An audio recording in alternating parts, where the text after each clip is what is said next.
All right, so we are set. If the right honorable speaker, Honorable Jed, you on the conference call, kindly unmute your microphone. The minority leader today should also unmute his microphone. And the majority leader, Honorable Isaac, should also unmute his microphone, and you have the floor. So, Mr. Speaker, the floor is yours at the moment. Thank you. Okay, thank you, Honorable General Secretary.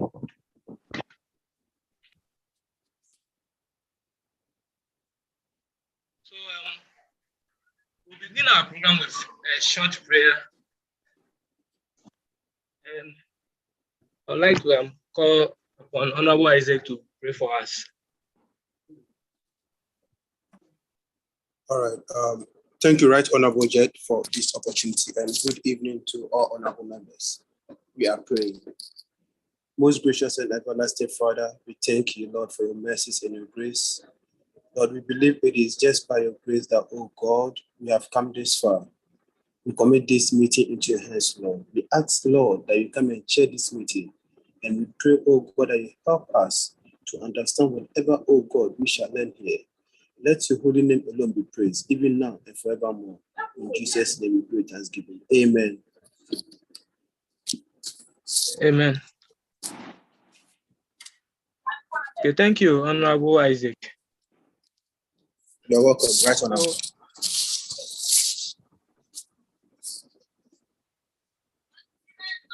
Kindly give me a minute.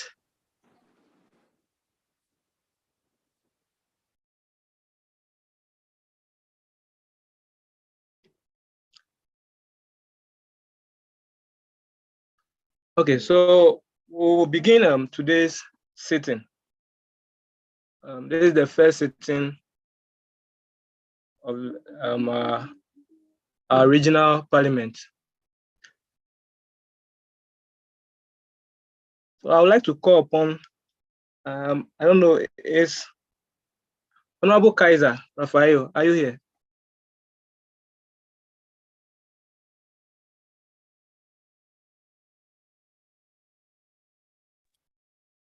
Yes, okay. Please.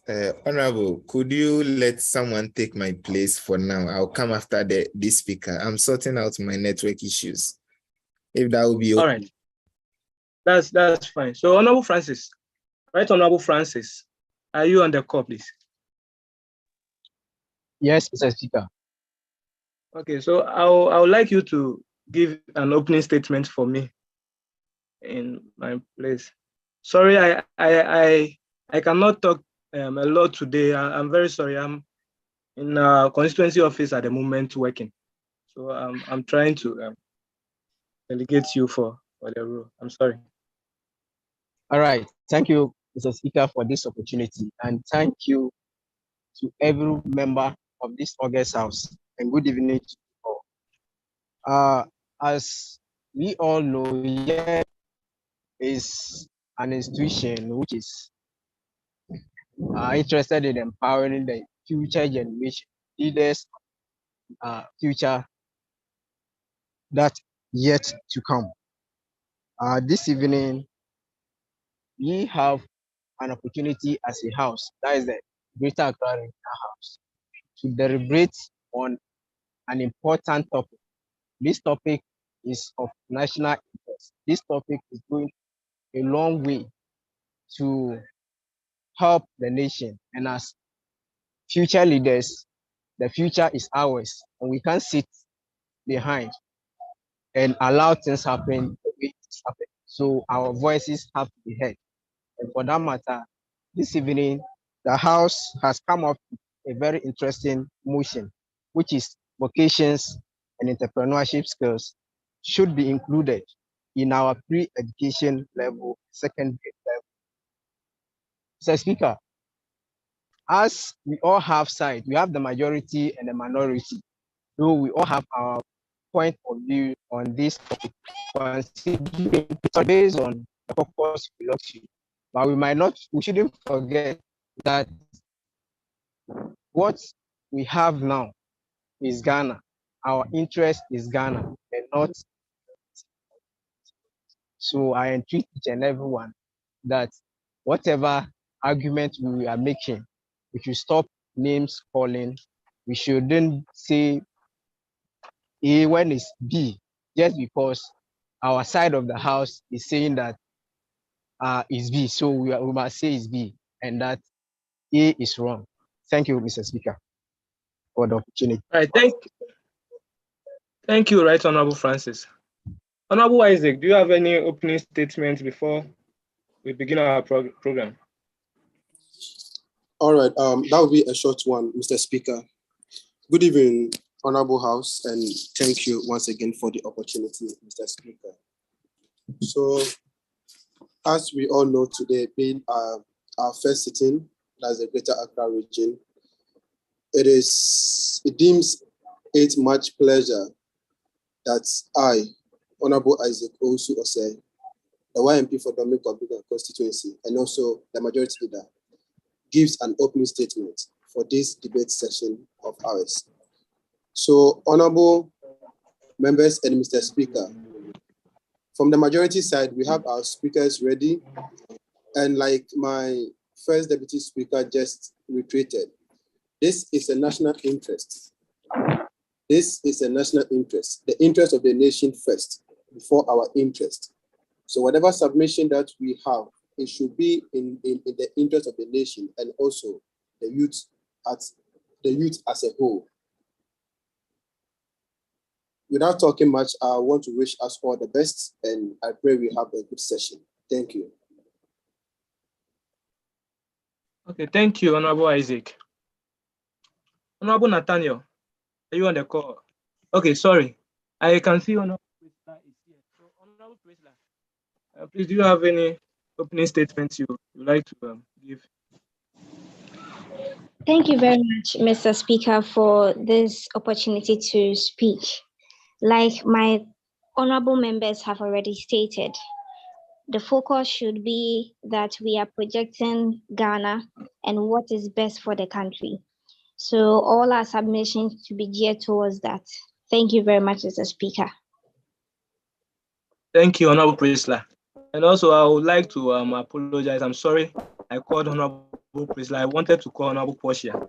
I thought it was Honorable Portia. Sorry about that. So, Honorable Nathaniel, please kindly give your opening statement.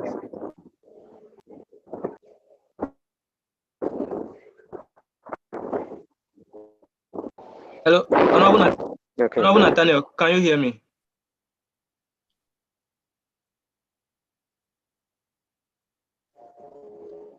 Speaker, can you hear me? Please, can you hear me? Yes, I can hear you now. Okay. All right. So, thank you very much, Right Honorable Speaker, for this opportunity, and good evening to the Honorable House. In fact, we are very grateful for this opportunity, and we've been waiting for this day, and here it is. It's a very important topic which we need to debate on it, and here we are to debate on it. We are fully ready from my side, and then just as we've been, the earlier speakers have been entreated. Yes, so the interest now is Ghana. Yes, though we all have our sides of the topic, but the interest is Ghana. So my side, we are fully ready, and then we can kickstart the program. Thank you very much, Honorable Speaker. Okay, thank you, Honorable Nathaniel. So at this point, I'll give the floor to the majority leader to call his first speaker, who will be speaking for the motion. So, Honorable Isaac. All right. Thank you, Mr. Speaker, for this opportunity once again. So from the majority side, we have 5 speakers who will be speaking on this debate topic. So presenting the speakers, I have on my list the first one, who is Right Honorable Francis Male Kagben, who is the YMP for Ladade Kotopon constituency, and also doubled as the first deputy speaker of the Greater Accra Regional House. Second on my list is also Honorable Priscilla Moore. She is the majority chief whip and also the one MP for Amasaman constituency, and also the Minister of Gender and Social Protection. Third on my list, I have Honorable Blabu Kekeli, who is also the one MP for Mingo Pram Pram. Fourth on my list, I have Honorable Mohammed Dauda, who is the YMP for Adentan constituency, and also the second deputy majority leader. The last on my list is myself, Honorable Isaac Owusu Osei, the YMP for Domi Kwabenya constituency, and also the majority leader of the Greater Accra Regional House. So, who is to speak first? That is Honorable Francis Male Kagan, who is speaking on the side of the majority, as we are speaking for the motion. Thank you, Mr. Speaker. Thank you, Honorable Isaac. And also, let me take this opportunity to remind all the speakers that we have 4 minutes each to present, to bring our presentation. Thank you. So you may proceed. All right. Thank you, Mr. Speaker, and good evening to the House. I am the person of Right Honorable Francis Male Kagbe, the YMP for Ladade constituency, and also the first deputy speaker of this noble House. Mr. Speaker, the motion before this August House is vocations and entrepreneurship skills should be included in our pre-education level and secondary level. Mr. Speaker, permit me to define 2 key terms in this motion. The first one is vocation. It is an occupation for which a person is suited, trained, or qualified. And the other term is entrepreneurship. Entrepreneurship, in its narrow sense, is the knowledge and skills establishing and running a small or medium-sized business enterprise. Mr. Speaker, as the majority side of the House, we are proposing that this should be incorporated or introduced in our secondary school level and also pre-education level. Mr. Speaker, I know very well that the minority side of the House will say that this course is too complex to be introduced at this level. But Mr. Speaker, I have Herman 2007, a great researcher who conducted the research in Australia, and at the end of the day, he came out with his findings that entrepreneurship and vocations can be introduced at the secondary level. And as we speak now, Australia has implemented that, Mr. Speaker. Also, we have European Commission in their 2003 report. They also indicated that other member states aside Australia, such as Greece and Belgium, has also introduced this course and is working and functioning very well. Ghana cannot be left out. And a research by Nafuko, 1985, also has proposed that, or said that, other African countries have joined the train. And among these are Gambia, Kenya, Nigeria, to mention as a few. So Ghana as a gateway to Africa cannot be left out in this case. The Speaker, for the other African countries such as Nigeria, who has introduced the course, they only introduce it to graduates after they completed and unemployed, and they look out for them. And we will not sit here in Ghana and incur another course, but we will just introduce this course straight at the secondary level and pre-education level, then the course will be limited. Mr. Speaker, we are not just we, the majority, are not just proposing this course, but we are going to tell minority side of the House, the objectives of this course and also the content. Mr. Speaker, looking at the objectives of this course we are proposing, one is to provide learners with both practical and theoretical understanding of how to set up and run modern businesses. Two, to instill in learners the mindset and innovation, creativity, and strategic planning. Three, to prepare learners to study entrepreneurship at the tertiary level. Those that are going to study at the tertiary level, will come out to be great researchers and also managers of companies and organizations in Ghana where this knowledge is needed. Mr. Speaker, we have the men, and that we have people who also have knowledge in curriculum studies, and for that matter, we are drawing out the curriculum. That is the content. Mr. Speaker, first of all, what will be studied in this course will be, one, the role of entrepreneur in Ghanaian economy. Two, generating product ideas preparing business ventures plans, budgeting and financing business opportunities. 3, managing human resources. Yes, they have to know how to manage human resources, such as those, they should know the right people to recruit and how to work with them effectively to improve what? Productivity. So, the 4th is business registration process and government regulations. On businesses, we have a process you have to follow to register your business, and also government have regulations that are governing businesses in country. So they are going to learn that. 5, identifying business opportunities, marketing and pricing products and services. 6, business ethics and responsibilities to society. 7, traditional business practices in Ghana. And last but not the least, is problem solving and teamwork. These are what these students are going to learn. So, Speaker, entrepreneurship studies and vocations is not magic. It's not mysterious. It's not genes that are found in certain people. And for that matter, we cannot do it. It's something that we can do it. Other countries are doing it, and they are doing it well. So, Speaker, Ghana is going to do it, and will do it. And unemployment, poverty reduction, and all crimes that are happening in Ghana, terrorism and other cases, will be brought to an end. Thank you, Mr. Speaker. Thank you, Honorable Francis Maleo. So I'll call upon Honorable Nathaniel. Can you propose your first speaker for us? And then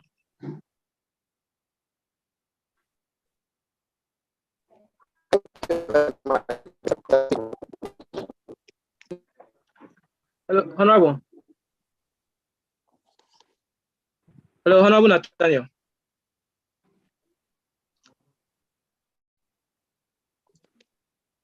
Hello. Is there second? Okay. Yes. The cook. Honorable Nathaniel, I think your network. Yes. Can you hear me? Can you hear me, Mr. Speaker? Yes, I can a little bit now. Oh, so sorry. Okay, so on my list, we have 5 speakers as well to speak on this very important topic. So we have Honorable Nash Ken Otu, who is also YMP for Ayawaso West, Ayawaso North. We also have Honorable Seth Bedu, who is also YMP for Ayawaso West. Honorable Yusuf Sumaila Akologun, who is Ayawaso West Wagon. And then we also have Honorable Kaiser Raphael, who is YMP for Ashaman, and at the same time, second deputy speaker for this great house, Mr. Speaker. So, as to who is to speak first, Mr. Speaker, we have Honorable Seth Bedu, who is the YMP for Ayawaso West. So he's going to be our first speaker from our side, Mr. Speaker. Okay, thank you, Honorable Nathaniel. I can see your speakers. You have a lot of Ayawaso MPs in there. So your first speaker may proceed. Thank you, Mr. Speaker.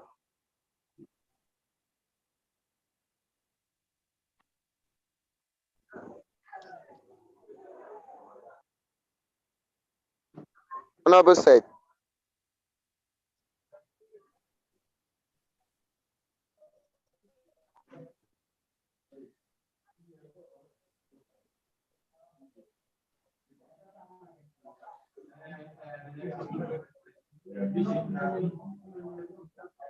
Honorable Nathaniel. Yes, Mr. Speaker. Yeah, so if your first speaker is not available, you can move on to the next, and then when the first comes, you can present so that we save time. Okay. So, Honorable Ken, you can proceed.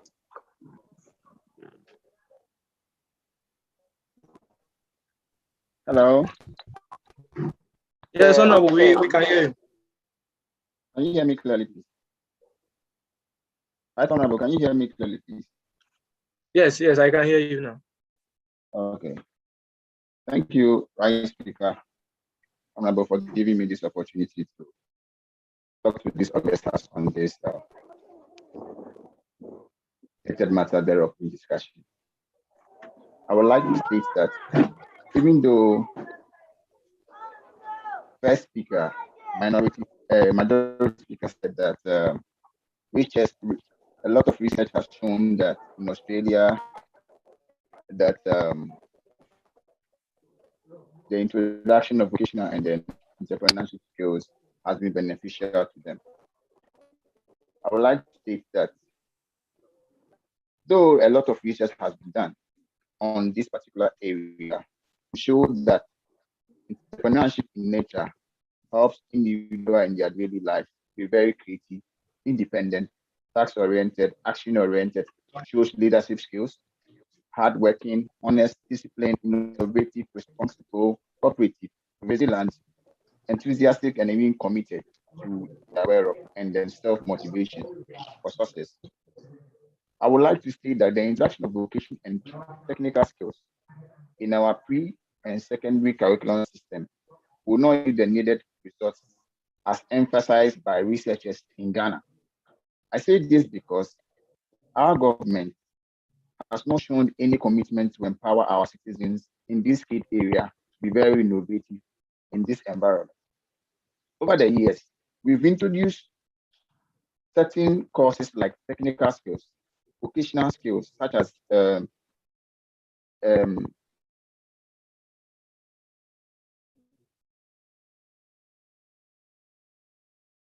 do you call it? Visual arts, home economics into our secondary, pre-secondary, and secondary schools. But over the years, we will ask ourselves, what have we emphasized? What have we actually gained out of this gadgets? All we can say is that they have turned out to become indomie sellers, carpenters, plumbers, doing their daily work without even having updated technology to meet the demand of the current market. As a result, we've had a lot of graduates coming out and not even knowing what to do. Even though they have skills, the skill is not even yielding them the needed income to be able to take care of their family. The government over the years has not even provided any infrastructure and technology to help these existing people to a standard where they can even be innovative enough to be able to feed their own family. Practically, we can check how many of our plumbers, how many of our carpenters, how many of our masons, how many of our indomie sellers are able to even take care of their family. And even as such, when you go to the secondary schools, the students themselves sees visual art students, sees home econ students as people that are not even intellectuals. It is believed that such vocational and technical courses are for people who doesn't know anything. And besides, they don't even have that kind of self-belief in themselves to even know where they are going with those courses. All the students nowadays are taking other courses. Even when they are giving visuals, they change their schools because of that. When they're giving home econs, they change their schools because of that. Because they know there's no future in that. Government has not gone to those technical schools, existing vocational schools that we have right now, that are not part of even the curricular system right now. Like something like KTI and others. They don't even have the infrastructures to meet modern technology. Even our sciences with engineering, we don't have the structures to be able to meet the needed market. So I would say Ghana is not ready because the government itself is not committed right now to be able to build the needed structure to ascertain the needed technology that Ghanaians need right now to be able to move this country forward. Policies that the government is implementing right now is to mobilize revenue for the country and ignoring policies that will even prevent his own people and empower them to be able to make something for themselves. All we think about right now, how to feed our family, how to pay school fees, how to buy clothes, to face this economic hardship. How then can a person be innovative? How can a person think beyond the box? Yes, sir. Yes, you should be wrapping up and now. Okay, sir. Spend more than the time given. Yes, research has also shown that by a German psychologist, developmental psychologist called Erik Erikson. He developed a psychosocial theory to say that at the age 2 to 5, children undergoes a psychosocial crisis, for which he termed as initiative versus guilt. He says at this point in time, children begins to ascertain control and power over their own environment. And at this stage, that is the stage that we will be able to ascertain the child's talent or interest for development. So if you really want to know what a child would have to do in the future, you can ascertain that at that age. So when we push, okay, thank you, Honorable. Honorable Ken. Yes, sir. I think you've exhausted your time, so thank you. Okay, sir. Thank you for your submission. Okay. So, honorable members, let's try and make it as very brief as possible. Let's pick the highlights. Let's not explain it too much, and let's move forward so we be on time. Honorable Isaac. Yeah. Kindly present your second speaker for the House. All right, thank you for the opportunity, Mr. Speaker. So the second person speaking from the majority caucus for the motion is Honorable Priscilla Moore. So Honorable Priscilla Moore, please, if you can hear me, can you unmute yourself and make your submission? Thank you.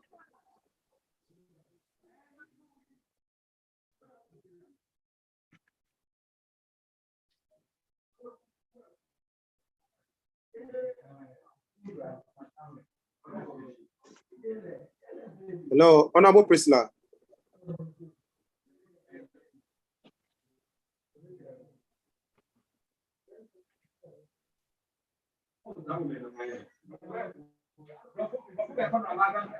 I think Honorable Priscilla's network has dropped. So yes, I think she has dropped. So I'll present our next speaker. Honorable Kekeli, please, if you can hear me, can you make your submission, please? Thank you. Thank you, Honorable Isaac.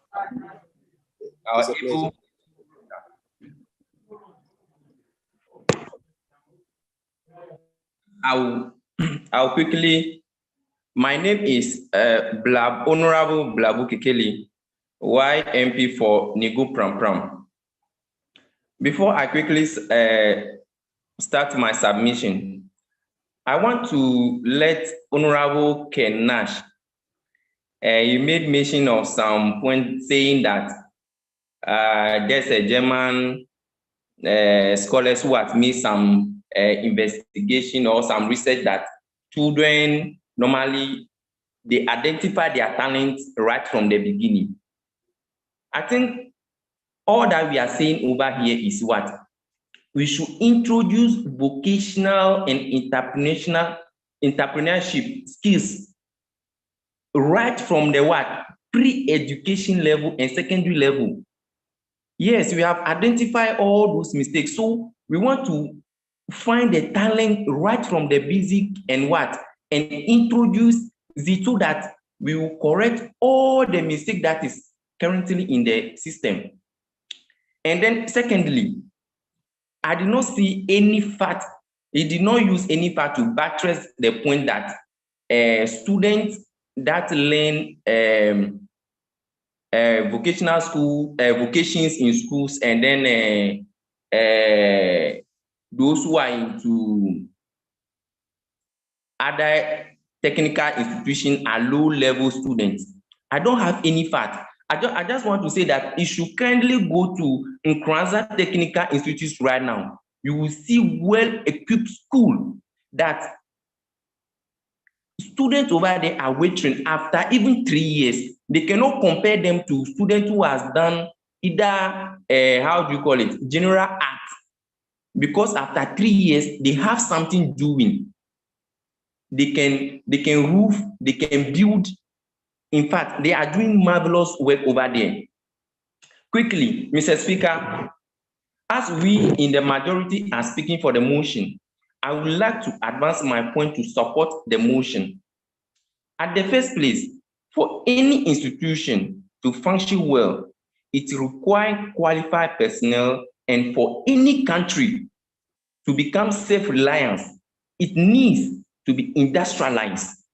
And to be industrialized, we need highly qualified personnel to mind those business and companies. For the sustainability and the success of the one factory, which is in our honorable in the our we need to train these future managers and skill workers right from basic school and secondary school. If we take a look at agriculture, which is the backbone of our economy, because we don't have the right skills and the technical know-how, we need to send the raw material out this country to process as finished goods before it brought back to this country for consumption. A very good example of our cocoa bean. Almost 1.7 million metric tons of cocoa beans, which has been shipped outside between 2017 and 2018 alone. We are aware of that, so that we want to the narrative. And the countries that are receive those things are what? Those cocoa beans are USA, Japan, France, Malaysia, and Netherlands. And if you look at them, they are all industrialized. Why? Because start right from the beginning. A good life at Singapore and Dubai, even Qatar. Those countries were what? They were deserts. But because well implemented the vocation and the technical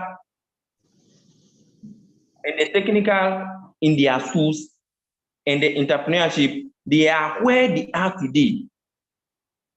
So, Mr. Speaker, competing in today's global economy is very complex. Countries need to advance entrepreneurship and vocational skills that can adjust to rapid shifts in demand.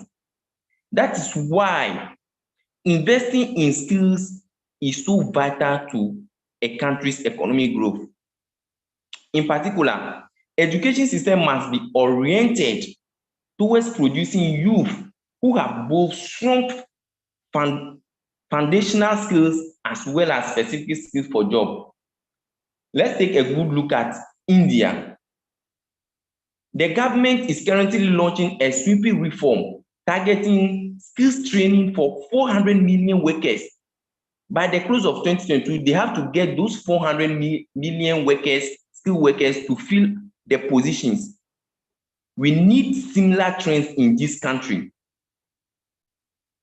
Mr. Speaker, to wrap up, I would like to say that the youth of this country, by engaging in such vocation and interpret at any level, we will be able to create and manage our own business.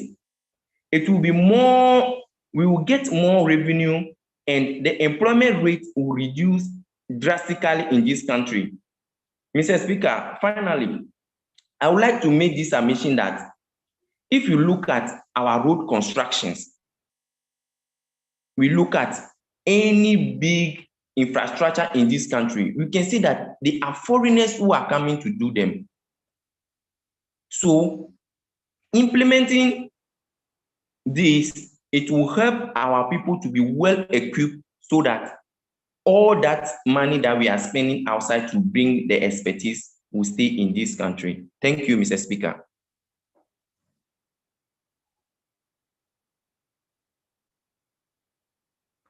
Thank you, Mr. Speaker.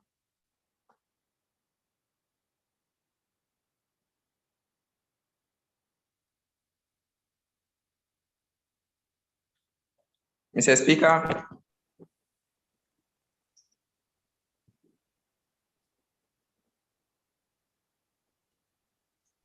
Right Honorable Francis. Hello, sorry. I didn't know my microphone was muted. Sorry. Thank you, Honorable Kekeli. Honorable Nathaniel, are you on the call? Yes, Mr. Speaker. Yeah, so you may present your next speaker, please. Okay. So thank you very much, Mr. Speaker. So the next student from our side is Honorable Said Bedu, who is also YMP for Ayawaso West. So Honorable Said, if you can hear me, kindly permit yourself and make your presentation. All right, Honorable Nathaniel, a very good evening to you, and I thank you for the opportunity. Right, Honorable Speaker, a very good evening to you and all honorable members present. My name is Sedbedu, like Honorable Nathaniel said, YMP for Ayawaso West constituency. And I stand strongly with the minority, speaking against the motion that vocational and entrepreneurship skills education should be inculcated or included in pre-educational and secondary school education level. Mr. Speaker, if I am allowed to make references to some of the statements made to the speaker who just ended, I think Honorable Kekeli, he made mention of the fact that practically, including the technical skills education or vocational skills education, practically is not helping. It's helping because when you look at what is existing now, it is purely theoretical, and so practically it thinks it will help because foreigners are always doing our big projects in this country.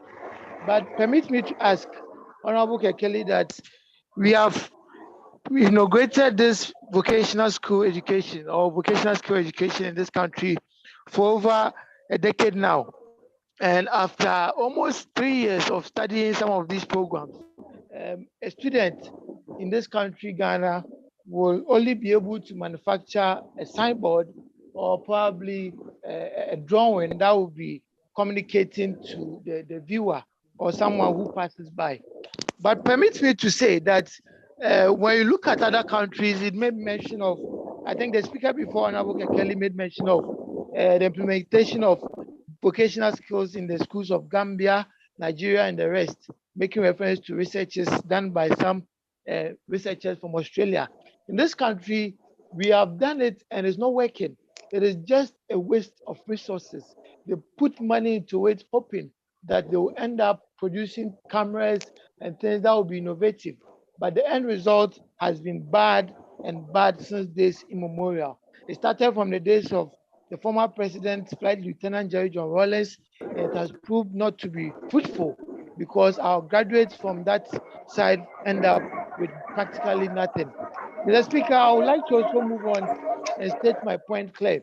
We also believe that the vocational skills education, when we are to introduce it into the pre-educational level, when you talk about pre-educational level education, it's basically for students or people who are below the age of 5.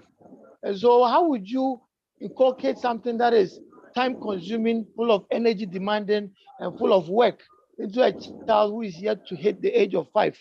I think that is inappropriate, and we are just psychologically burdening the future generation of future leaders of this country. And so it must be abrogated, must be repealed and replaced.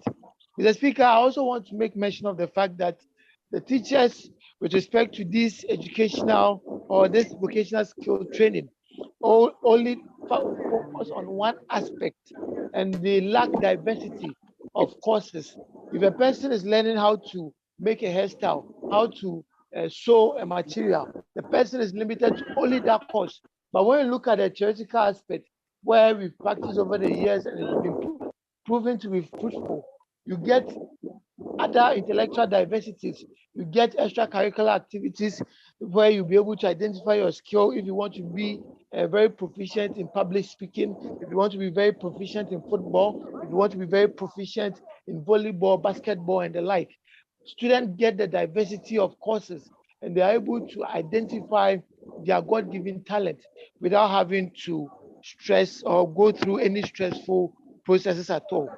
Mr. Speaker, I would like to also go on and say that with all this being put into practice, someone will say, or our friends from the unfortunate side might make an argument that, of course, I made mention of the fact that the pre-educational students or people are below the age of 5.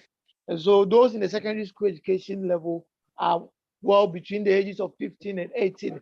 And so they can think, they can go through the energy demanding task and they can give a lot of energy or share ideas.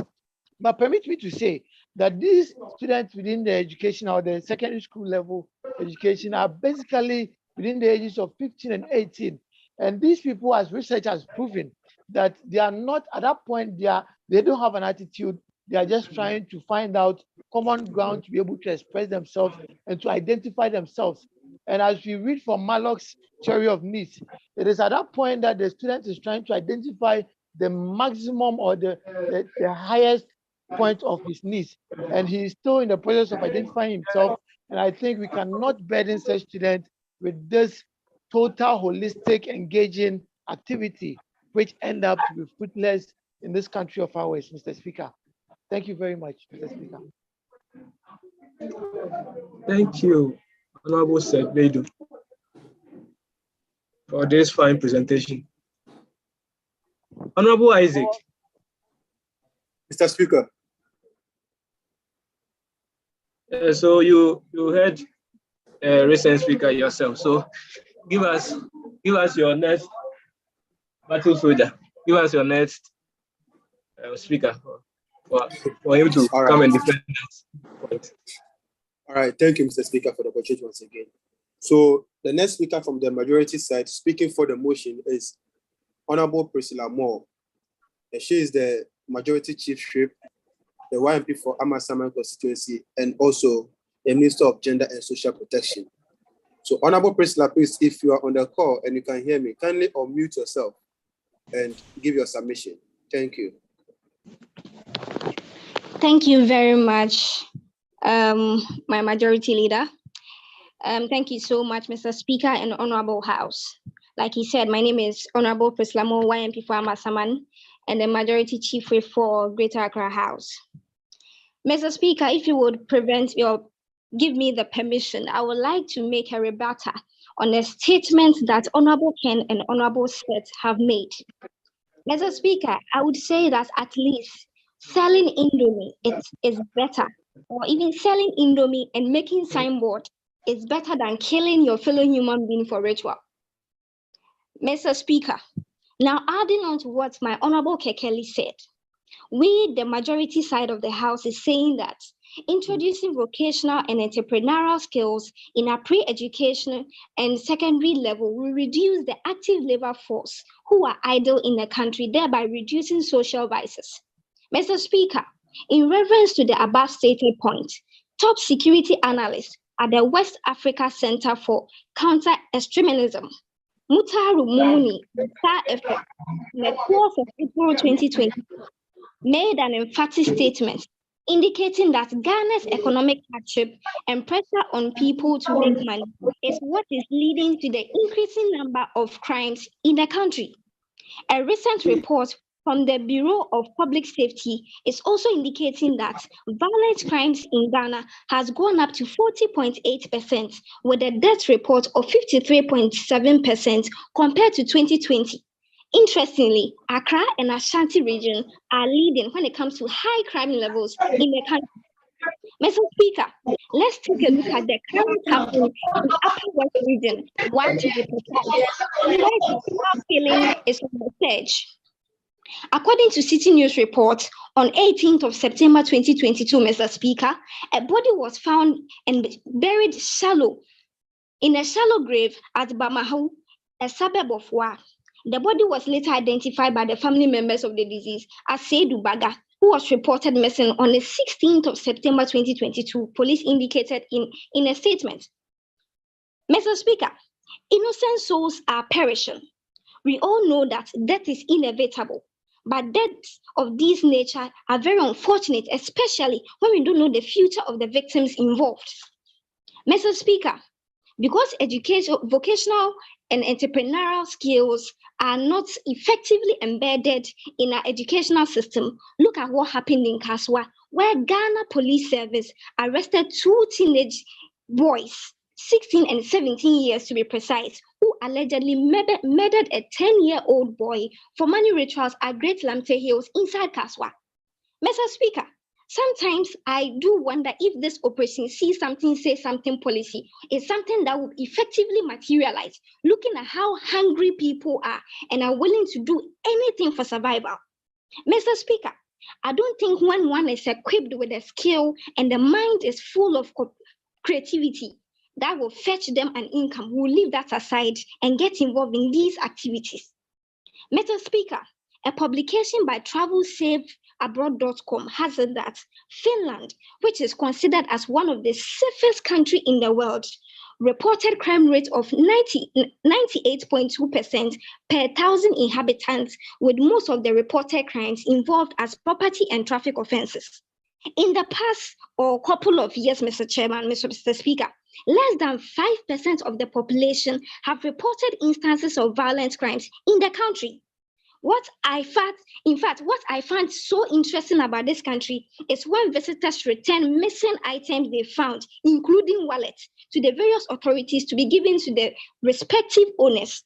This is because I and the majority house is saying that the system is actually working in that particular country. Mr. Speaker, why can't this be done in Ghana? Like our Vice President said, if the fundamentals are weak, the exchange rate will expose you. Mr. Speaker, permit me to reframe this particular statement and say that if the fundamentals are weak, vandalism will expose us. Mr. Speaker, I believe that the entire House, including our learned colleagues from the minority, will rally behind us, put an end to these social vices by supporting the motion of the House. Thank you so much, Mr. Speaker. Thank you, Honorable Priscilla, for your submission.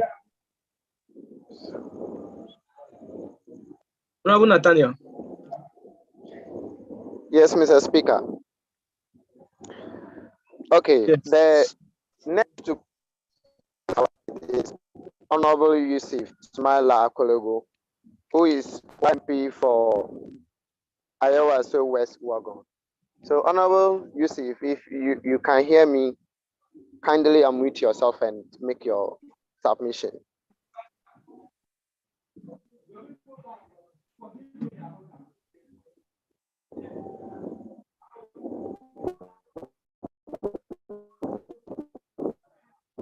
Honorable Yusuf. Hello, Honorable Nathaniel.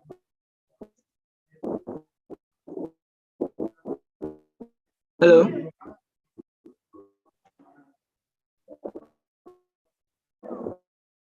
Hello, Honorable Nathaniel.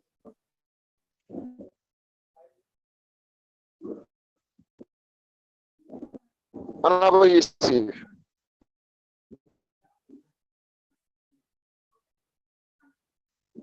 I think, can you hear me?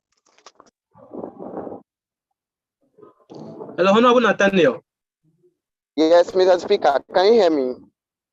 Yes, I can hear you now. So if your next speaker is not available, you may proceed to call the next in line. Okay. So the next to present is Honorable Kaiser Raphael. So, Honorable Kaiser, if you can hear me, kindly unmute yourself and make your submission. Yes, please. I can hear you. Good evening to everyone. Right, Honorable Speaker, with your permission, I'd like to share my screen. Honorable Mafu, if you are here, if you could just permit me. I'm only doing a 5 minutes presentation. 4 minutes, right? Yes, 4 minutes presentation.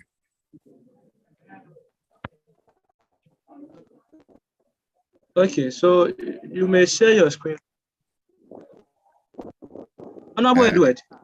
It's not allowing me. Honorable Edward, if you are here, if you could kindly permit me to share my screen for my presentation, please.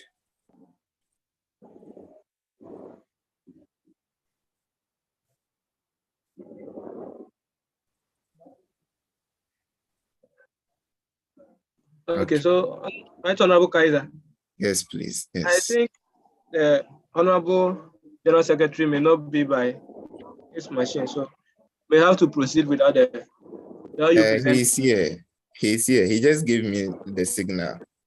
All Honorable right. Mafo, it's not to start a video, to actually share my screen. He was permitting me to start to open my video. I want to share my screen instead, not to open my video.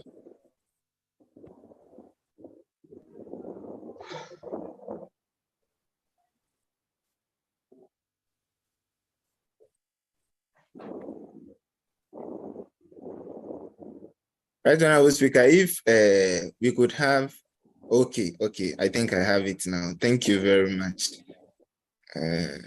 Here, yes. So, Very well. Honorable Kaiser, since you are sharing your screen, make it swiftly for us. Very well, no problem, Right, Honorable Speaker. Please, I hope everyone can see my screen. Hello, can yes, you? Please. All right. Yes, Yes, Honorable please, we Kaiser, we can can see. see. You may proceed, please. Well, very well. All right. So I just want to put a little context to this. Now, I think in all this, the majority is running away from the fact that they are the ones in power and they are the ones supposed to fix this. They are telling us all the sweet things about technical and vocational education, but then they are refusing to give us what they've actually done to support this drive. Now, this is just a little background to what TVET is. So according to Wikipedia, technical and vocational training is for all forms or levels of education where you give what training and then provide knowledge that goes along with skill. So that is the bottom line for technical and vocational training. Now, in Ghana, it started from the colonial era. The Wesleyan missionaries decided to open carpentry shops, blacksmith shops, and then small house workmen, and then these things got incorporated into our society. Then fast forward in 1841, the same Wesleyan missionaries decided to set up the Wesleyan High School in Cape Coast. The key thing they were doing was needlework, proper housekeeping, and then general sewing. So they made it so that once you attended school, you had at least a skill you could take home to support your home. Now, fast forward, in 2006, the then Kufuor administration went ahead and then they passed the law to actually make it a statute. So now it has become a law that that is the COTVET Act 718/2006 that established it and then backed by Parliament. Now let's look at what exactly was it supposed to do. So first of all, it was supposed to solve societal issues. First, the thing of unemployment. We have all these technical and vocational schools, but then these people leave their work, they leave school, they come out, and then they are still looking for work. So you find out that there is a gap between the training they get and then what is actually being done. Furthermore, it was also said that the training would be able to alleviate teenage pregnancy. But then from 2016 to 2021, these are the ones we even know. 555,575. This is according to Ghana Statistical Service. You can Google and find for yourself. We put the cause there because we thought what idleness was what was causing rampant teenage pregnancy. So let's give people training. When they have something to do, we need to take it away. It did not solve the problem. Then furthermore, substance abuse. When you want the issues of substance abuse in our country, the biggest places you will find it are in our technical schools. I don't want to mention names of schools, but there are certain schools, once you mention, people they don't know them for anything they produce. We don't know them for producing any car battery, nothing.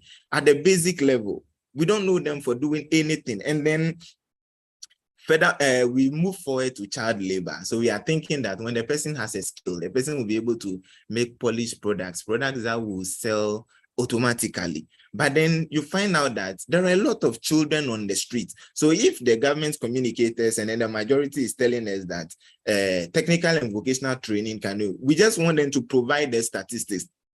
How exactly has the one that has already been implemented, how has it solved anything?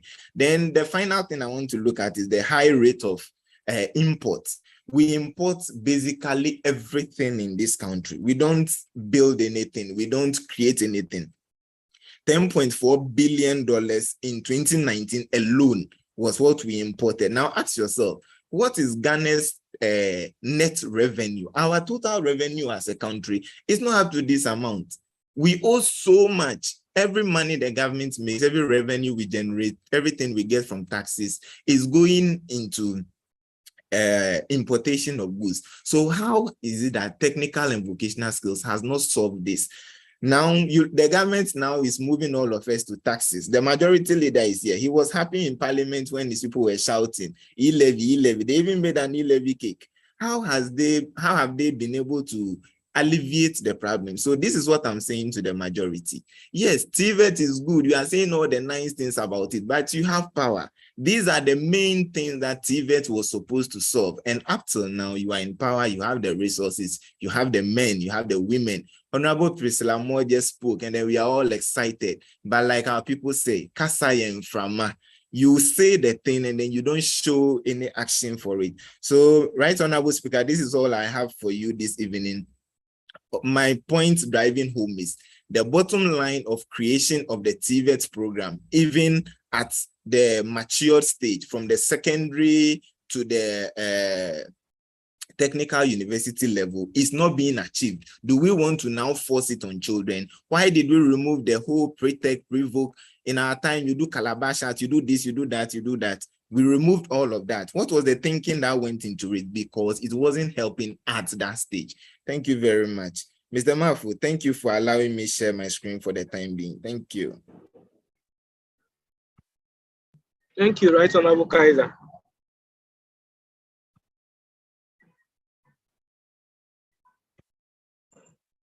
Honorable Isaac.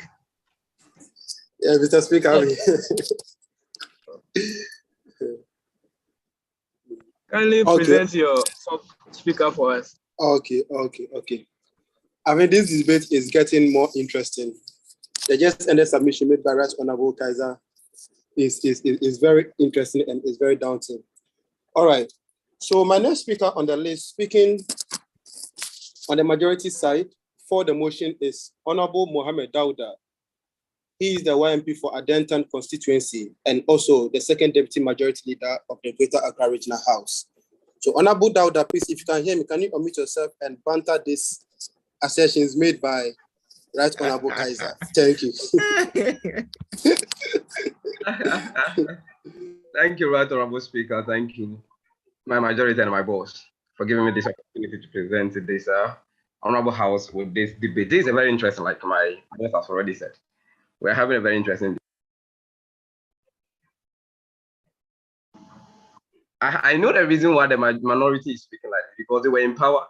They have been in power more than any government, and they have not been able to do this. So they are afraid that if we do, we'll take the credit. That's why they are right now. So they will try all means to, destroy whatever plans we have for the country. When Honorable Seth was talking, he made mention that the kids are young and that they can't comprehend or understand whatever is going to happen. Mr. Speaker, permit me to read from you from the good Bible, Proverbs 22 verse 6. It says, train up the child in the way he should go. Even when he is old, he will not depart from it. Mr. Speaker, what other opportunity can we get by training these ones rather than training them from the young stage? There is a word that says that charity begins at home. Mr. Speaker, to be able to instill some kind of ideology into anybody's mind, it starts from the beginning. Mr. Speaker, there is a saying that says that when the fish is still fresh, you can burn it, but when it dries up, if you try, you break it up. What it means is that it is easy for us to instill this knowledge into the kids when they are still young than when they grow up. Mr. Speaker, let's look at something in Ghana history. Ghana is blessed with a lot of natural resources. Mr. Speaker, but what are we making use of? Absolutely nothing. To the extent that even toothpaste, I beg your pardon, is being imported in the country. Mr. Speaker, when we said let's introduce pre-vocational training and then entrepreneurship to the pre-educational level, what we're trying to say is that let's start training the kid from onset and let them begin to understand the importance of this work. Mr. Speaker, unprecedentedly, we have seen how unemployment rate has been rising from the point go. Mr. Speaker, they will throw all the dancers. Mr. Ken, or Honorable Ken, that year was West North, that year was not MP, made mention that Ghana is not ready. Mr. Speaker, when should we be ready? When are we going to be ready? If we don't start it from now, Mr. Speaker, when are we going to be ready? Minority are supposed to even bring these things on board that, oh, when we look at the country, look at how things are happening, Mr. Speaker, they are supposed to even come on board and say that, oh, our brothers from the majority side, I think this is the best idea. I don't even expect them to come out to argue with this. Because the minority is actually bleeding. Because they are afraid that if we should introduce this, it is going to keep them in opposition for the rest of their life. So they will try all means to make sure this thing doesn't succeed. Mr. Speaker, China was not where it is now. China was a poor country, but out of innovation and hard working, by training their people technically, now China is one of the largest economic countries in the world. To the extent that it even lent money to the United States of America. Why? Because they were able to sit down and identify the problems. That is what we are calling the minority to come on board, so that we can do that to make sure this country works again.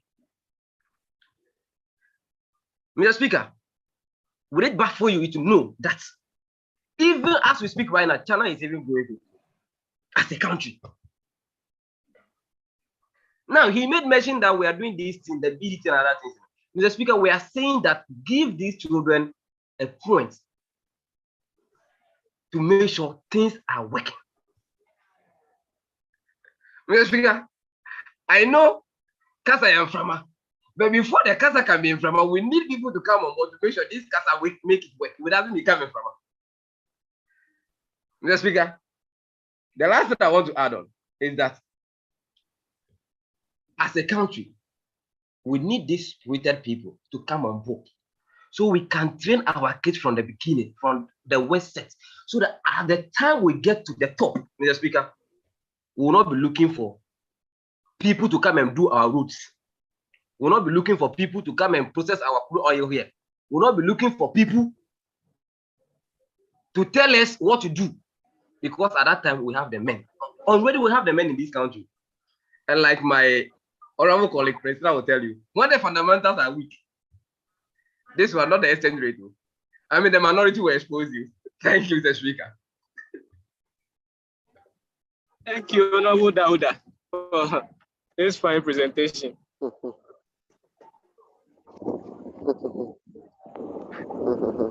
Honorable Nat, you heard Honorable Dauda, heard his presentation. Let's try and see if you can get someone strong enough to answer his claims. Mr. Speaker, they can't do anything. Mr.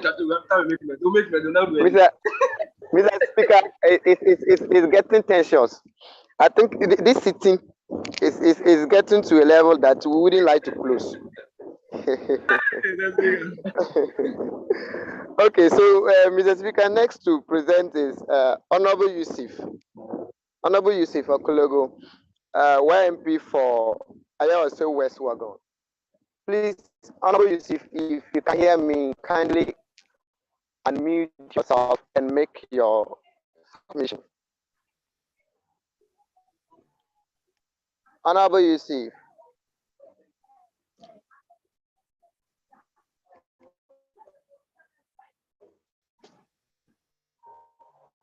Honorable Speaker, I'm not surprised they're running away, because they're running away from the point, Mr. Speaker. They can't say anything anymore. Honorable Nat. Hello, Honorable Nat. Hello, Honorable Nat. Hello? Mr. Speaker, I said they are running away. Let us close. They are running away. They can't start. They are running away. No, Yes, Mr. I don't Speaker. believe they are running away. Honorable Nat. Yes, Mr. Speaker. Mr. Yes, so Speaker, can you if hear me? Honorable Yusuf is not on the call now or he's not ready, kindly give us your last member. That's the fifth person. Give us the fifth person, and then if Honorable Yusuf comes back, he becomes the last. Okay.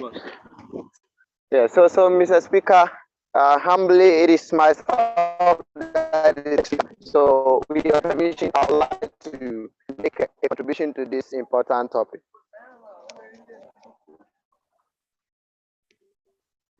Hello, Honorable. Yes, Mr. Speaker, can you hear me? Yes, I can hear you now. Yes, I said, Mr. Speaker, with your permission, I would like to make a contribution to that topic. Okay, you may proceed. Honorable. Okay, thank you very much. Yes, so to add to this, I think this, I have been listening and following, and then just as the earlier speakers have made it clear, introducing this at elementary stage, I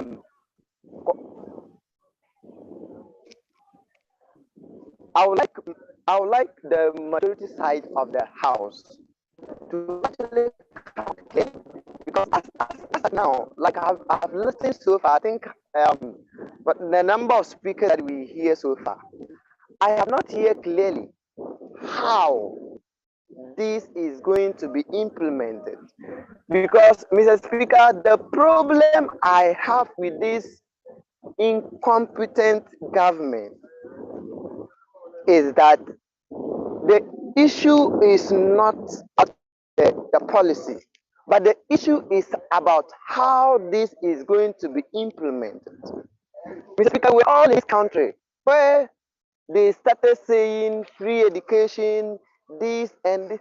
Mr. Speaker, and when this policy has been implemented, what happened to our secondary school education level? What happened?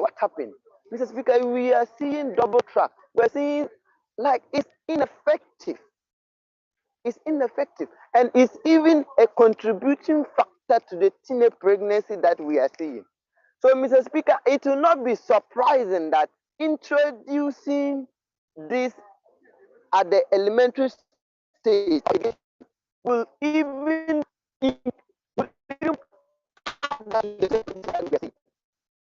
that is because they have not come out clear how this is going to be implemented, which is very, very fundamental to the success of this project.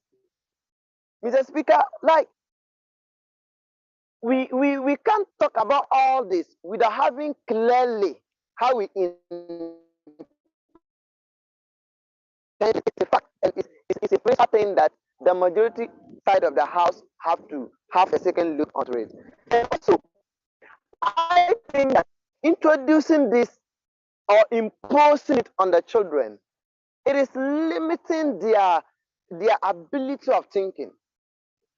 In fact, allowing them to think, to grow, and then expand their understanding in life before making a choice of a curriculum or a vacation that they should go into is very important. But at that stage, if we are implementing it, it's like we are forcing it on them. So I think the children have their right. It's a fundamental right on them to choose which side they should go into. But if we are thinking that we should force it on them, I think it's not right, and it's not going to work. It's not going to work.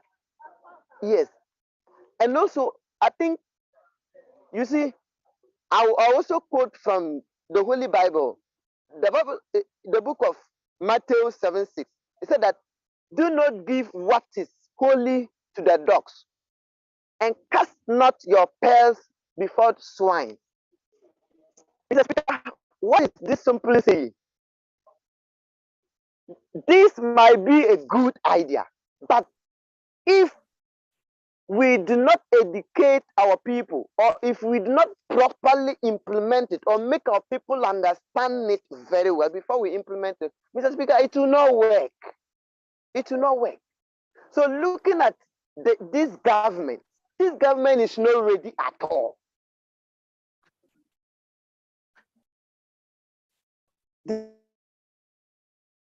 They are not ready at all to implement this. Yes, because infrastructure, no. Because resources, no.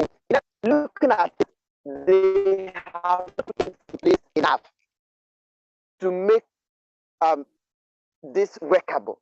So I think they should have a second look on this before even presenting it to this August House again, Mr. Speaker. Thank you so much. Thank you very much, Mr. Speaker, for this opportunity. Thank you, Honorable Nathaniel. Honorable Isaac, your last speaker, please. All right. Thank you, Mr. Speaker, for the opportunity once more. I'm the last speaker. So I'll just buttress on the points made by my majority side. But before that, Mr. Speaker, permit me to ask Honorable Nathaniel. In his submission, he asked a frontal question. No, he made a colloquial statement. I want to ask him that how would the introduction of the vocation and entrepreneurship in the preschool level poses a limiting thinking ability on the children? Because in his submission, he made mention that it is an imposition, and with that, it is going to limit the thinking ability of the children. So I would like to know from him how this is going to limit the thinking ability of the children. Maybe he can answer that later. Now, to support the points made by my learned colleagues from the majority side, we are standing for the motion and speaking that vocation and entrepreneurship should be included in the pre-secondary level. Now, why are we saying this? The establishment and the foundation has been laid already. The definition of what entrepreneurship and vocation has been laid already by my first speaker, who is Right Honorable Francis. Points, references, data backing it has also been shared. Now, we at the majority side are saying that vocation and entrepreneurship skills should be included in our pre-education level and secondary level. Now, we are also saying that this, if done, one, it will reduces the pressure on the government when it comes to employment, hence reducing unemployment rates. Now, what are we saying? We are saying that when vocation and entrepreneurship education are introduced at the pre-education level and secondary level, when the children grow up to acquire basic skills of innovation, it will put them in a pedestal, or it will put them in the right position to be able to create something for themselves. Now, let me give you a classic example. We are all in this country, and one young man from the youngsters, who is in the person of Kevin Odate, whom now BBC has picked up his innovative idea, and now we brand him as the Elon Musk of Africa. Now, what did this guy do? This guy called Kevin Odate, having acquired basic skills, he built up a car, an open-top car, from scraps, from ordinary plastics, from ordinary gallons, and also from signboards. He built it 3 years in the making. Now, if we harness such talent, Mr. Speaker, I want to put this question before you. Won't we have a lot of Kevin Odate in our era now? Won't we have a lot of such people who will be innovative enough with the skills acquired, with the vocation and the technical skills and entrepreneurial skills acquired, won't they be able to put their heads and hands to work to produce something meaningful that will be very beneficial and helpful to the nation, to the individual, and also to the community? Yeah. So we at the majority are saying that these are all practical measures that if the government should look into it or should introduce, it is going to help these children of ours, this generation of ours, to be skilled equipped, and not only theoretical minded. Because nowadays, you could ask someone, what can you do? The only thing they will ask, they will tell you is to just chew and pour, and also to just give you something that they have memorized. However, if this is being introduced and is being looked into, is being managed well, we will have such more of Kevin Odate. Mr. Speaker, moving on to my next point. Okay, just to also buttress on the unemployment rate, I have some data backing my point also. This is from the Ghana Statistical Service report. Now, if you look at the unemployment rate dated from 2017 to now, let me give you an empirical analysis on the unemployment rate for the past years. Now, from 2017, we have the unemployment rate of 4.22%. 2018 was 4.28, 2019, 4.32, 2020, 4.65, 2021, 4.7. And now Ghana records a 13.9% unemployment rate in this year, in the second quarter. And this is a total working population of 30 million. 30 million. So look at the gap, the huge gap from 2021 to 2022, 4.7 to 13.9. So what then are we saying from the majority side? That if the government should introduce it and manage it and harness raw talent from the beginning, we are going to what? Close in the gap and have more people being what? Skilled ready for them to what? Establish themselves and also have support from government. Now we already have support from the government in the form of hubs and incubators. We have the NEP, which is the National Entrepreneurship of Innovation Plan. The government also just launched the U-Start.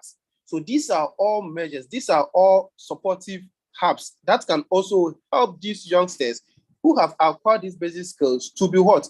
To be entrepreneurial mindset, so that they can what? Establish something for themselves to also what? Provide employment for other people. Now, Mr. Speaker, I also move on to my next topic. We are also saying that entrepreneurship education, it provides a comprehensive learning management for students, entrepreneurs, and also help them to establish correct values and cognitive systems. It also enhances their perception of innovation and continuously integrates and accumulates new knowledge to shape their innovative ability and personality. This is a big English, but the point has already been made in reference to that of Kevin Odate. So, Mr. Speaker, we at the majority side are saying that vocation and entrepreneurship skills should be included in our pre-education level to what? To start what? With them young, as Mandela College stated in Proverbs, that what? From the beginning, teach them from the beginning. So we are saying that it should be started right from the pre-education level so that when they grow up, they'll be skilled ready for the market and also for themselves and for the community. Thank you, Mr. Speaker. Yeah. Thank you, Honorable Isaac, for your fine presentation. Honorable Nathaniel. Speaker. Yeah, so is your remaining speaker here?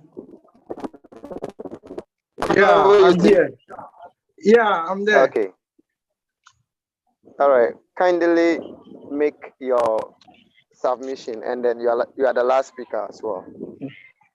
So as we have already heard the argument from both sides, with the introduction of vocational skills into our curriculum or into our peer education system, for me personally, I think our majority are doing or are just on the side that will not even that doesn't hold water, because already the system you are running in Ghana here, it's a huge burden on the government already.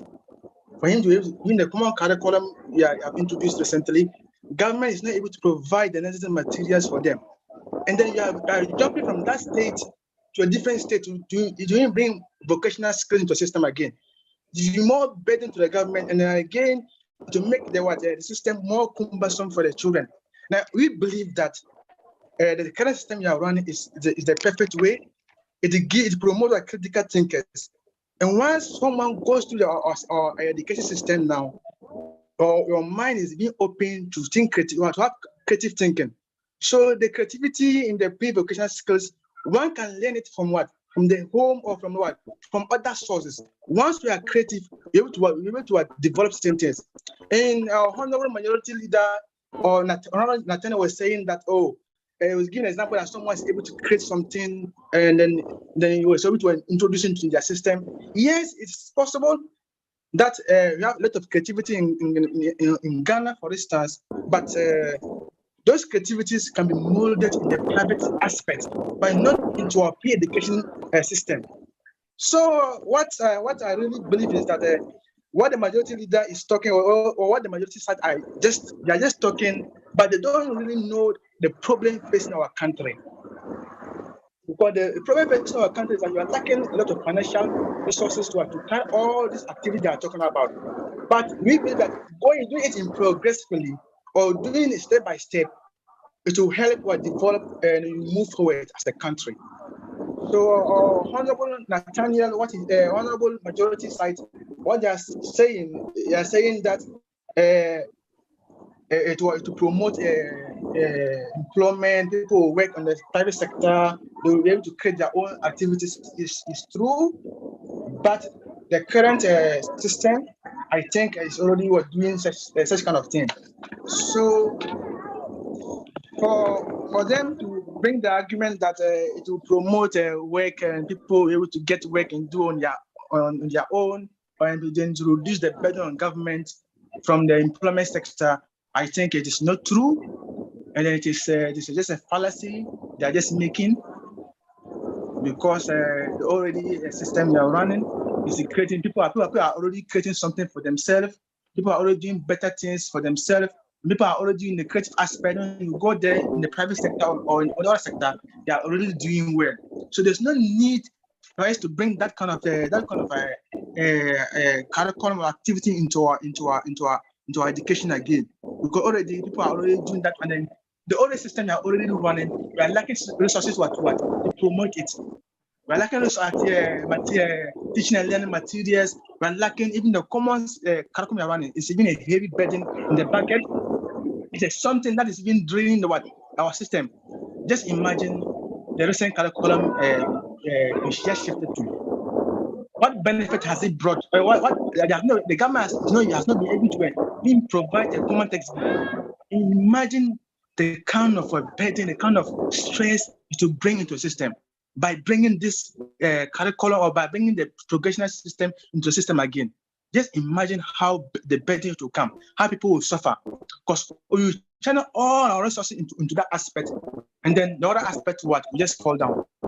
So I think that the timing and then the moment in which our country is now, it is not the right time for us to bring out all these things.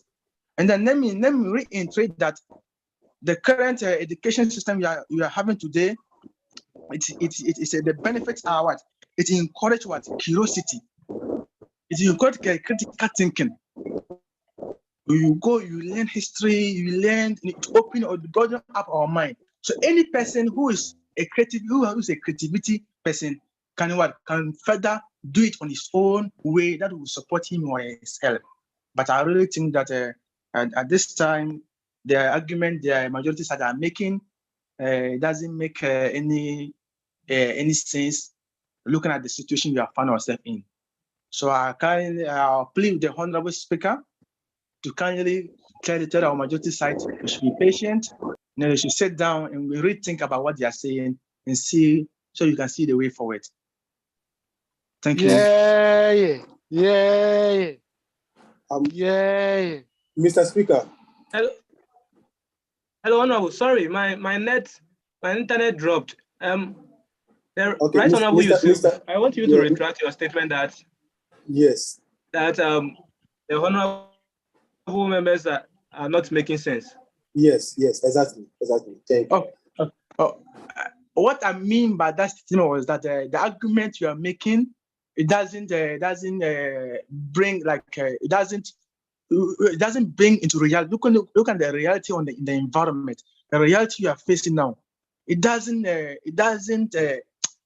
Honorable Speaker, I don't know how this kind of way to put it. Honorable member.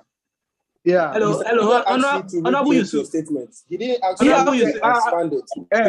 Retract your statement. Don't expand. Just retract your statement. That's the submissions we are doing for Honorable Speaker.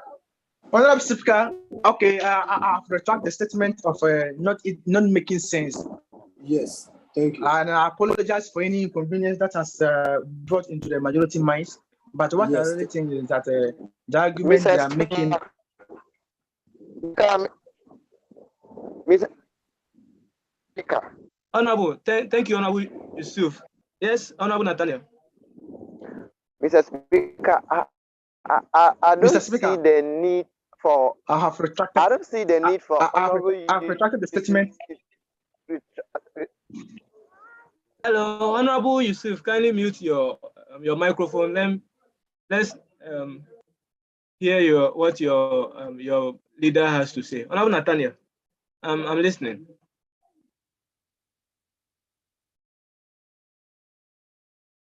Hello, Honorable Nathaniel.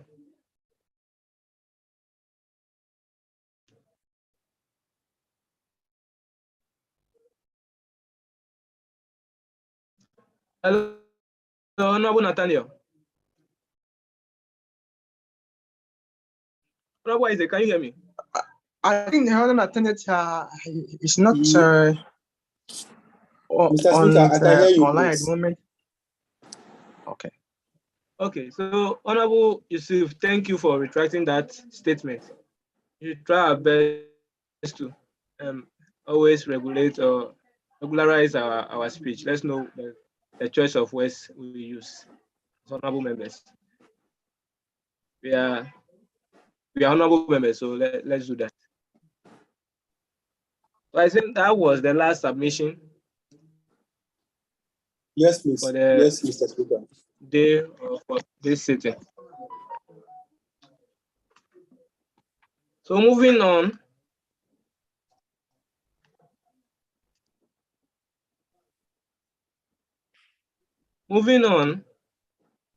On the other paper, we'll move on to any other business, that's AOB. So if any honorable member has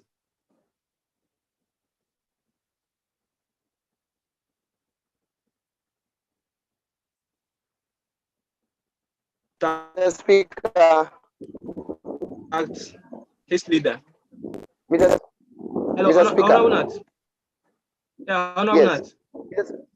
Yes, Mr. Speaker, I would like to answer my learned colleague, the majority leader, on a question he asked. With your permission, please. What is the question, please? He asked a question how he's going to limit the thinking ability of these little ones. Okay, I'll permit this, but kindly make it very, very quick. Yes. So, Mr. Speaker, I just want to make a scenario. I'd like to ask a rhetorical question. For instance, what's his best color? So probably his best color is blue. But then if I have a gift for him, then I decided to present red color for him that he should pick. And then in the other way, I am presenting a number of colors maybe about 4 different colors, and blue is among, definitely he's going to pick the blue. But if I'm presenting red to him, I am limiting his choice. So now, introducing this at the elementary stage, we are shaping the thinking ability of this young one just to entrepreneurship and vocations. But if we allow them to whereby they have an open mindset in this current education, then Okay, so Honorable Nat. Yes, so Mrs. The motion is, it should be included. It should be included, not that is replacing the current one. So kindly take note of that. The motion is that okay, Mr. Speaker, should be included. Thank you. Okay, Mr. Speaker. Yes. Yes, so thank you very much, Mr. Speaker. So basically what I'm trying to say is that at that early stage, you are not giving them the chance to think for themselves. Just like I made a scenario of that color thing. Yes, they have a preference. So allow them, it's their right. So allow them. Thank you very much, Mr. Speaker. Thank you, Honorable Nat. So Honorable Isaac and all other honorable members on this page, please, if you have any concern, anything. Mr. Speaker. Mr. Speaker, I think, Mr. Speaker, I would like to proceed if you give me the permission to go ahead. Mr. Speaker, the minority cannot be speaking. Three of them cannot be speaking at the same time. I've raised my hand for some minutes now. If you raise your hand, it is the responsibility of the speaker to call you. You don't come in at your own peril. So kindly mute yourself and let the speaker call you, please. Thank you. All right, thank you very much.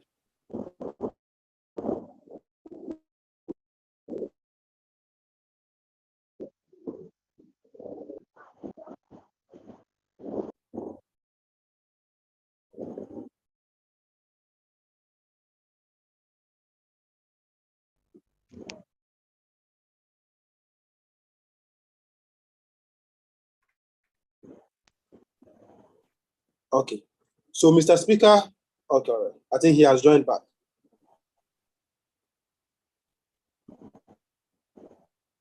Hello, Mr. Speaker. Please, if you can hear me, there are hands raised up. Can you please call them to make their concerns or further contribution? Thank you. Thank you, Honorable Isaac. I think my line dropped. Sorry for that. So I'll start with Honorable Said. Mr. Speaker. All right. Thank you very much, Mr. Speaker, for the opportunity to speak again. I think I would like to make a few rebuttals, starting from Honorable Priscilla.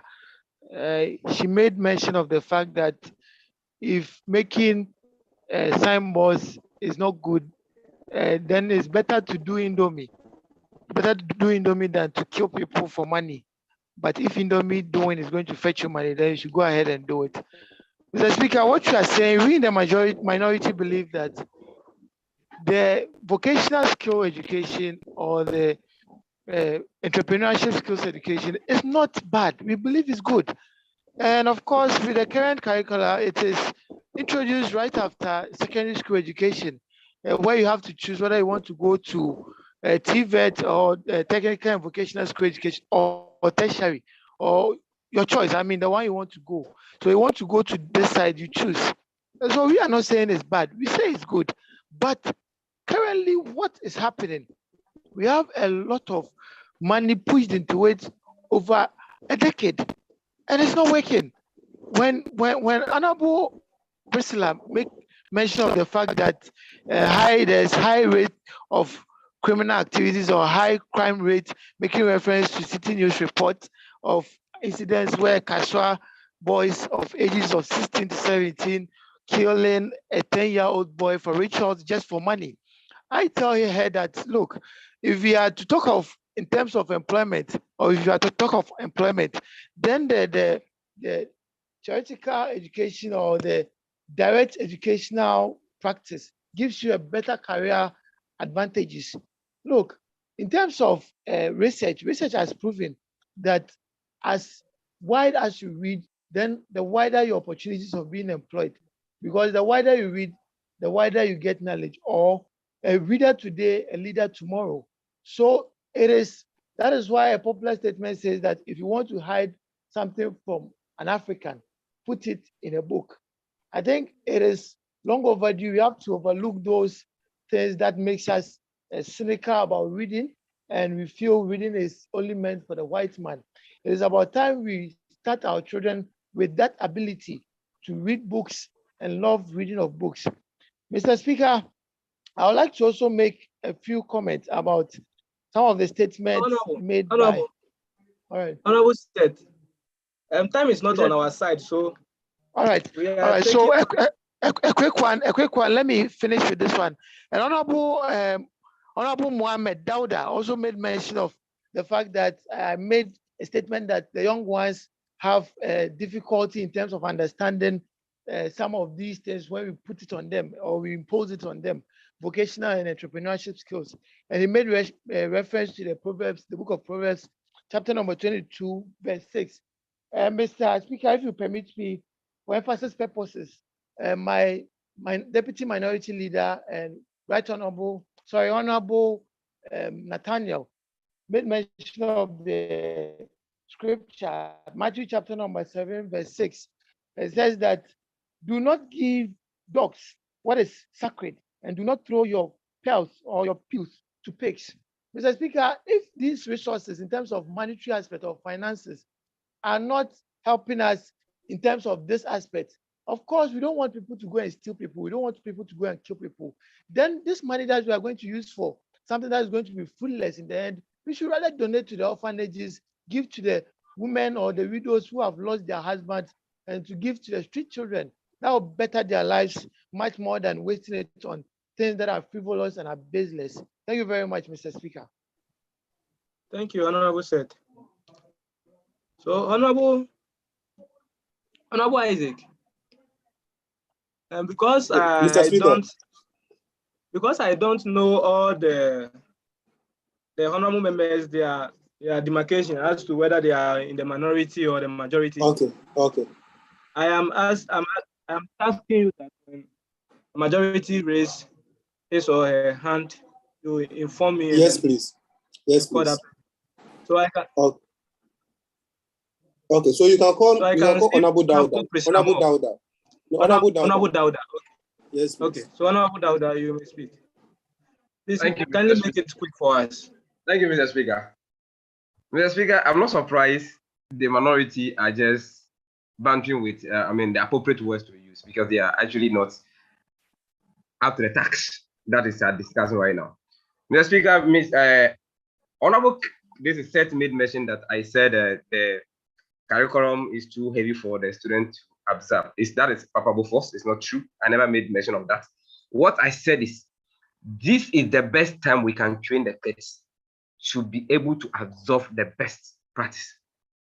Mr. Speaker, listening to the minority, it's as if they are actually confessing whatever we are saying should be done. Because all of them, from Honorable Nathaniel, the Honorable Deputy Minority Leader, to the last person, Mr. Seth, who just spoke, Honorable Seth, who just spoke, are saying they know this is good. So, Mr. Speaker, if it's good, and if we don't give the chance to start it, when are we going to start it? They are making reference to free SHS, they are making reference to, Mr. Speaker, this is a policy that has helped millions of students out there. And that's what we are saying, that since they are going, let us add this thing to them so that when they come up, Mr. Speaker, upon all our mixed, study that we are doing in the secondary school level, at the end of the day, what is our unemployment rate? And let us be informed that if you are talking about the employability of every individual, Mr. Speaker, Now, the best employer in the market, as it stands right now, is the private sector. And the private sector are looking for people who are very equipped and skilled minded on their job. I know of people who are with PhD and master's degree, and they are working on it because they can't do the practicality of the work. Mr. Speaker, from time immemorial, we have started with theoretical. Mr. Speaker, isn't it about time we go practical? Like my honorable majority leader make reference to other day. After he was able to put this thing together, Mr. Speaker, where is he now? Is this not the kind of people we are looking for in the country, Mr. Speaker? So let the minority know that what we are saying is the best practice for this country. So they should stop this gymnastic and journalists because they know that what we are doing is the right thing. They should come and join. In fact, I've even thrown a challenge to my honorable right honorable Kaiser to come and join the majority so that he will avert any future disappointment. Thank you, Mr. Speaker. Thank you, Honorable Dauda. I can see a lot of hands up, but I'm sorry, our time is not on our side. We've exhausted almost all of our time. So I'll take closing remarks from the majority leader and then intend the minority leader. So Honorable Isaac. Wow. Thank you, Mr. Speaker, for the opportunity once again. This has really been insightful, thoughtful, and a learning platform where, regardless of our stand or regardless of our purposes, we've shared, values and ideas and knowledge, which at the end of the day, we are looking at the frontal aspect, that is the national interest, which will also go a long way to help us as we grow up and also for our subsequent meetings. Mr. Speaker, we would like to thank you for the opportunity and also for bringing us together. Thank you also to the Youth Empowerment Consortium, the organizers, Mr. Mafo, Mr. Boachi. We really appreciate this. A big thanks to also my majority leaders for also standing on their ground to rebut every accusations and every false perpetrations made by the minority side. We are still standing on our firm ground that this should be included with our references, data, and analysis supporting it. We are still standing on our grounds. Thank you, Mr. Speaker. Thank you, Honorable Isaac. Honorable Nathaniel, your closing remarks. Mr. Speaker, I want a correction. I want to come in with something, a quick one. The majority leader is supposed to give his closing. He's supposed to speak last, not a minority leader rather. So next time, let's put this in place. Thank you. Okay, thank you for this point of order. Thank you. Thank you.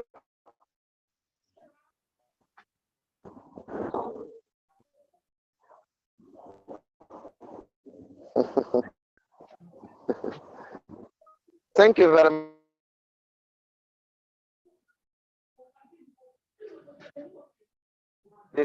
I want to appreciate to everyone who it's an exciting city. We have shared and we have learned, and very remarkable one. I would like to appreciate my side, the minority. In fact, big ups to you guys. We have done so well. We have done so well, and we are still standing. We are still standing, saying that vocational and entrepreneurship shouldn't, I mean, let me re-emphasize on it, shouldn't be incorporated in the elementary stage of our education, as we are not ready for it. We are still standing by it, and then we are throwing it to the majority that they should rethink about this and look at the government and even consider it before bringing it before this August House. Thank you so much, Mr. Speaker, and thank you to each and every one of you for your time. Thank you, Honorable Nat. I think this meeting has been a great one so far. let's all remember we are here in the name of YEC. Also, we are here to all work together to help our country, which is Ghana. So for my closing remarks, I will nominate Honorable Kaiser to give a closing remark on behalf of the speakership. Very well. Thank you very much, Right Honorable Speaker. I think at this moment, I can't show my bias anymore, but then I would like to say a very big thank you to all members of the House. At least what we spoke about in our mini meeting has actually taken effect.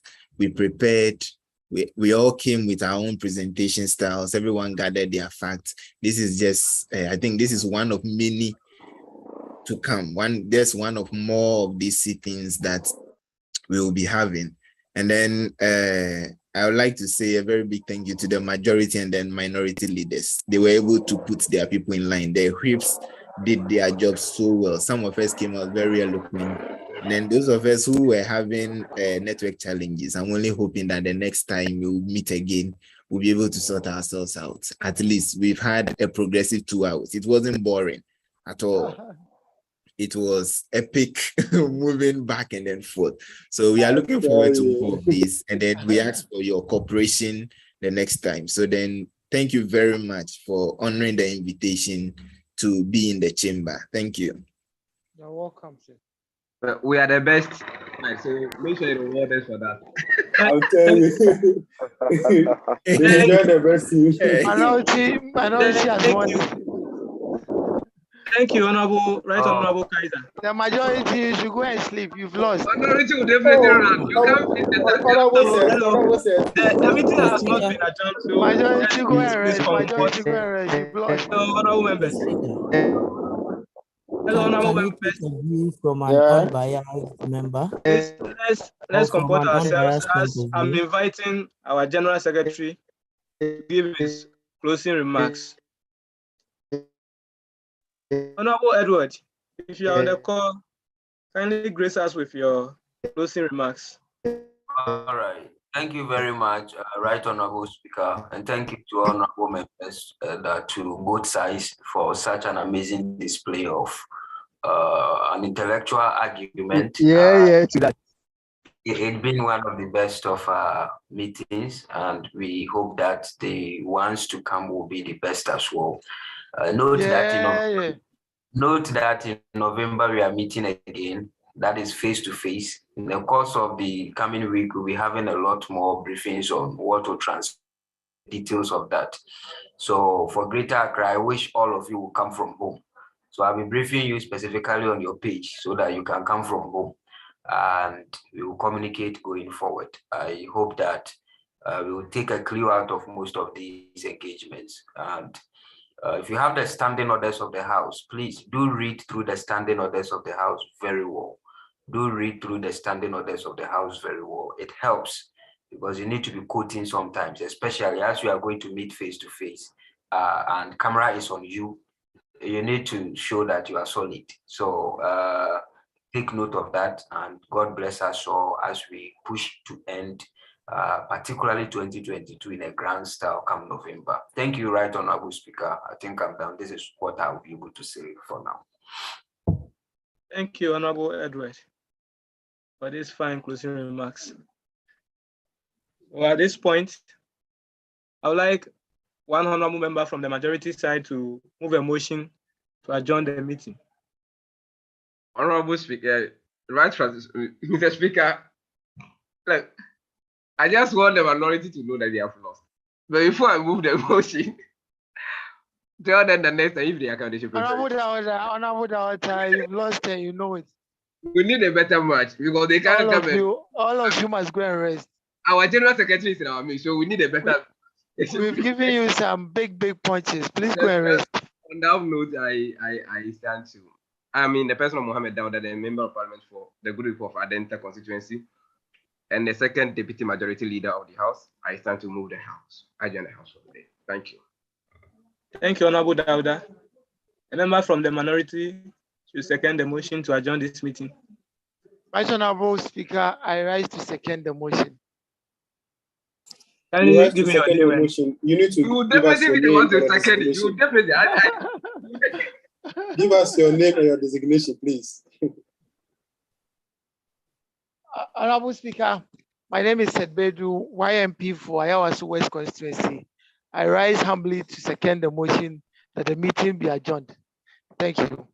Mr. Thank Speaker, you he to has me. even forgotten his portfolio. Don't worry. He's even forgotten. They are confused. That's not possible. Never, never. thank you, Honorable Seth. Thank you, Honorable Seth. So, honorable members, do we have a Muslim here? I believe when we started with a Christian prayer. So if we have a Muslim here, I would like him to give us the closing prayer.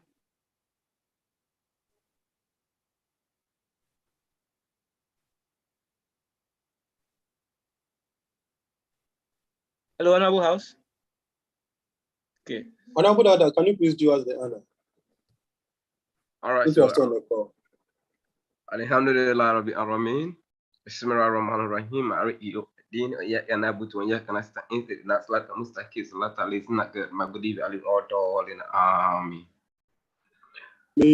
Amen. Thank you, Honorable Dada. Set The majority have lost. They should go and drink water and sleep. The majority must go and sleep. Right, You Honorable need Dada. some rest. You need some rest. Honorable Dawada and your people.